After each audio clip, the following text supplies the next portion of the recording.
Fiat money को simple एक फॉर्मूले से समझ सकते हैं। कोई भी कॉइन या कोई भी करेंसी हो और वो किसी भी फॉर्म में हो, बस होना क्या चाहिए कि वो वैल्यू को मेजर कर सकता हो। ये होती है कंडीशन 1। कंडीशन 2 क्या है कि वो जो कॉइन है या फिर करेंसी है वो इशू होना चाहिए बाय द सेंट्रल बैंक या फिर किसी गवर्नमेंट के द्वारा या फिर कोई किंग या फिर कोई क्वीन के द्वारा। वो हमारा फियाट मनी होगा। एग्जाम्पल के रूप में हम अपनी इंडियन करेंसी के 500 के नोट्स और 2000 के नोट्स से समझते हैं। तो क्या ये 500 और 2000 के नोट्स वैल्यू मेजर कर सकते हैं? तो हाँ।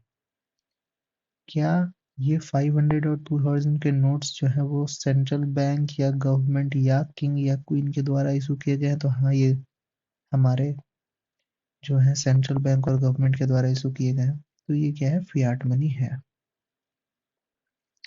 दूसरा एग्जांपल लेते हैं बिटकॉइन का।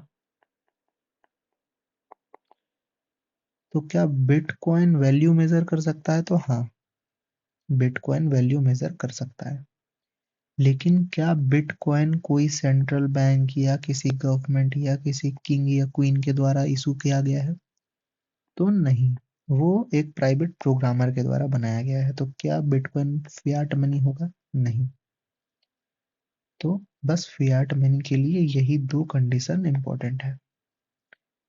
अगर दोनों ही कंडीशन सेटिस्फाई करते हैं तो ही वो फियाट मनी होगा, वरना एक भी कंडीशन सेटिस्फाई नहीं हुआ दोनों में से तो वो फियाट मनी नहीं है। फियाट मनी के बाद हम लोग समझते हैं लीगल टेंडर। तो लीगल टेंडर के लिए भी अगेन एक फॉर्मूला है। कंडीशन 1 ये है क्या कि वो फियाट मनी होना चाहिए, और कंडीशन 2 क्या है कि वो मनी जो है वो लीगली वैलिड होना चाहिए फॉर ऑल डेप्ट और transaction throughout the country. मतलब क्या है कि कोई भी लेंडर रिफ्यूज नहीं कर सकता उससे एक्सेप्ट करने से, तो वो फिर लीगल टेंडर कहलाएगा। अगेन एग्जांपल लेते हैं 500 और 2000 के हमारे नोट्स के। तो क्या वो फियाट मनी है? अभी हमने देखा कि वो फियाट मनी है। क्या हम उससे कोई भी डेप्ट और ट्रांजैक्शन को लीगली यहाँ पर हम लोग कर सकते हैं? तो हाँ, कर सकते हैं। तो क्या ये लीगल टेंडर है? हाँ, है।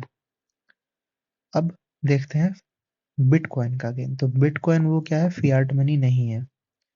और फियाट मनी नहीं है और लीगली वैलिड है क्या फॉर ऑल डेप्ट and transaction throughout the country? तो कोई जरूरी नहीं है।